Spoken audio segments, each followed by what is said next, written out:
my name's Roy. I'm going under the name of Rockin' Roy, and I'm playing what's called album tracking, and this will be on a Monday night.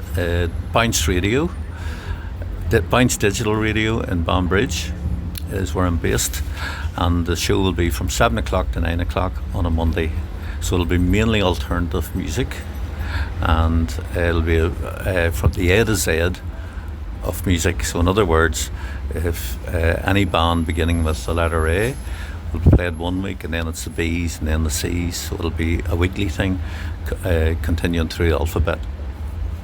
You're the definition of a music head, if ever I knew one, certainly in this town, and there are plenty of people really into their music, deeply into it. You've been into this, we don't want to say how many years, but it's at least 40, isn't it? Oh, it's more than that. It's actually from the 60s to now. And I mean, it's not like I'm listening to a certain type of music. I listen to everything, and I'll give everything a chance. But I would be looking at music more, not the mainstream type music products that you get every day here. In other words, every other radio station, daytime radio wouldn't be on that. It would be kind of alternative, so you're going to be listening to bands that people don't know from the 60s, 70s, 80s, and even now, even the last few weeks. Well, let's delve into that experience of maybe some of the bands that you've seen and why you really got into music in the first place. Well, when I was younger, I wanted to be a musician, but I was hopeless. I didn't have the patience. Rock guitar? Yeah. Basically playing bass. I mean, I started off playing things like Paranoid, Black Sabbath, things like that. But it was kind of like I got more interested in experiencing all different types of music. So, I mean, I can listen to something like Black Sabbath, the next minute I'm listening to Crosby, Stills and Nash, or something like that, completely different, or Joni Mitchell. To me it's all music, it's all brilliant, and it's out there. So music is just like anyone growing up. It's part of your life, and then it becomes something more than that. It's also what keeps you sustained in life. People go and gravitate to music. You're very much into that whole idea and way of thought and processing. Yes, of course, and it always has been like that. For me, it's not a case of you stop at a certain particular type of music. You might have been listening to a lot of music in the 80s, and then all of a sudden it disappears, or it just becomes, you go back to that all the time, the same sort of period. Whereas I feel I progress all the time to different types of music, but also because there's a lot of new bands that people don't know about, and that's what I'm trying to do. I'm trying to, for example, the 90s, everybody knows Nirvana, everybody knows Oasis, Blur, all that stuff, but I mean, there's hundreds of other bands who never got recognition, and were as good, and much better, and something I would say, You're like myself, you're a child of the Troubles, or more or less, you grew up with it. Music must have been crucial in that sense.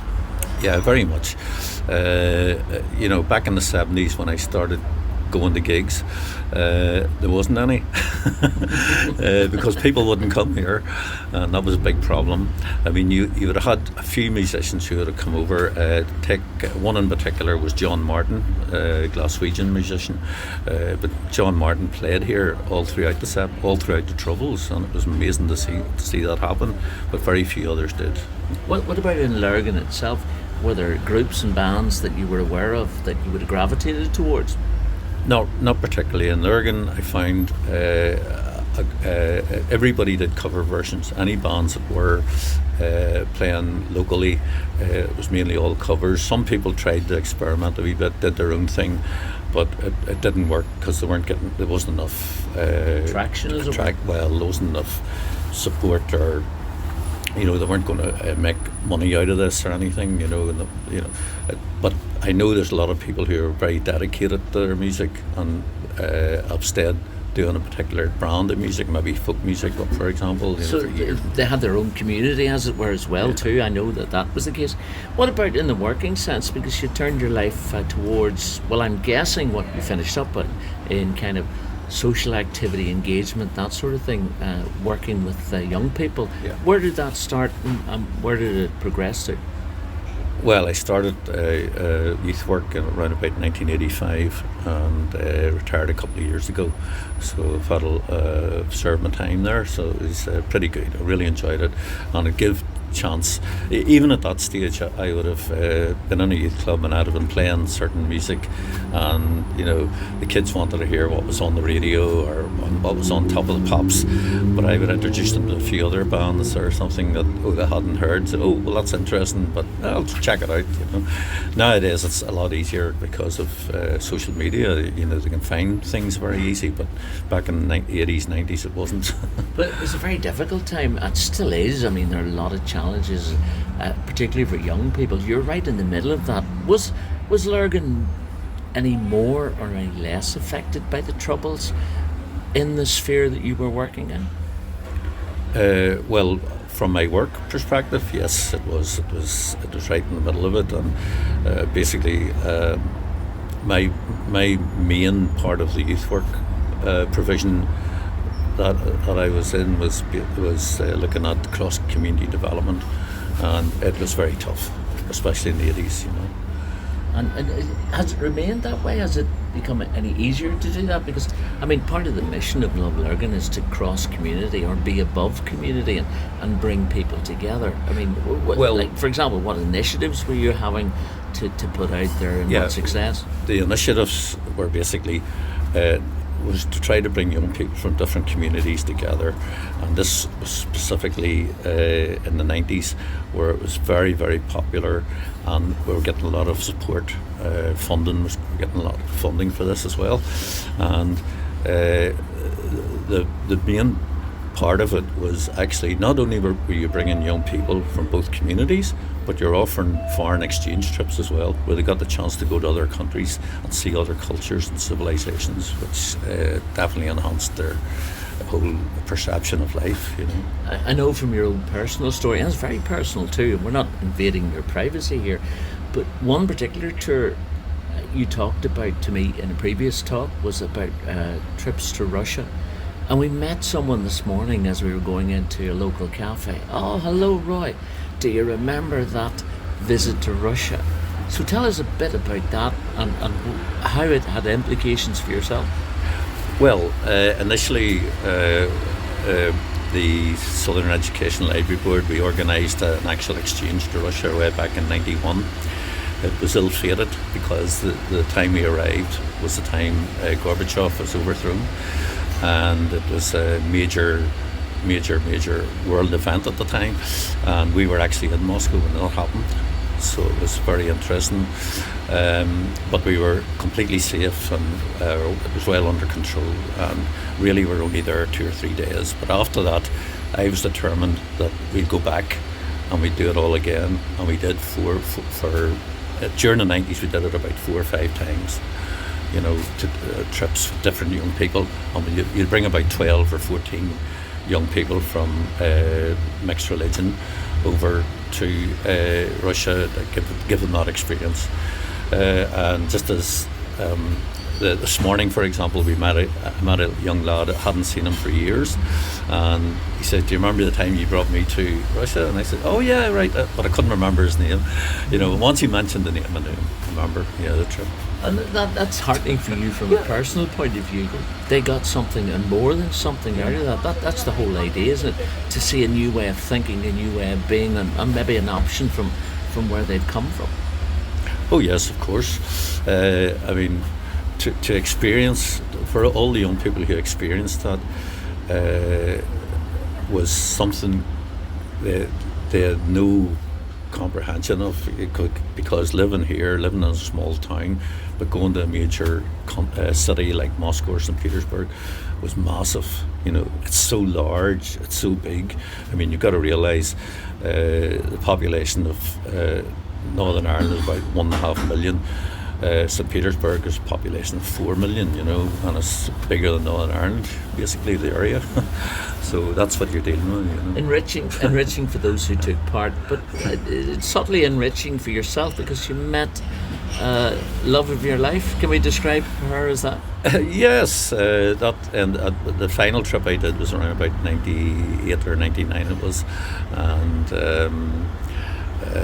there was a lady who was on one of the camps. So they were called camps or summer camps, basically a bit like Camp America in the US, and they have that all throughout Russia. These camps every summer where children will go, and you'll have about 300 or 400 kids in camps, you know, and it's just to get away for a month and enjoy themselves and swim and games all the time and fun and excitement for them, you know. And she was one of the leaders on one of the camps, and we kept in touch, and it obviously gravitated into me actually getting married to her, you know. So there you go. And her first name? Elena. Elena, if you're listening, hello. Fast forward to what you're engaged in now. You're now on radio here, Big Bounce Digital, not a big bounce, it is a big bounce, bouncedigitalradio.co.uk, and we're delighted that we're all part of that team. I'm part of that team now too. But you're also involved in the Aeon. We spoke about Aeon last week. It's an arts initiative and a whole raft of things. You're right in the middle of that too, aren't you? Yes, yeah. I mean, basically I used to go to a little cafe in Lurgan called Strange Brew, and would played vinyl every Saturday afternoon, and it was great for young people to come up and have a look at this, and it would ask a lot of questions, and people obviously who've been through the 80s, 90s, all those scenes, you know, would have been there as well, and it's fantastic, you know. But Ion has been good that I've got this opportunity again, where I run a week club on a Tuesday. It's called the Real Music Club, and it's basically listening to a lot of that alternative music, giving people a chance to hear something different. And then on Friday we have a wee dementia awareness program going there at Ion, and I will do a lot of older stuff, older music that suits the needs of the people who go to it.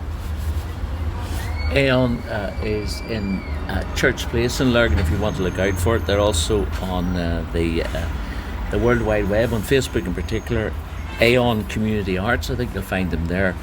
Roy, lovely to talk to you. You're on a Monday night. We're at the moment on Tuesdays. We'll point people towards you. Tell me why someone should tune in. Well, it's given people an opportunity to hear things they wouldn't hear in normal radio, and I mean I'm talking a lot of bands that people would never have listened to, don't know much about, and this is an opportunity to give them a bit of a voice, really, and that, you know, let the music do the talking, you know, at the end of the day. Thanks for joining us. Okay, thank you.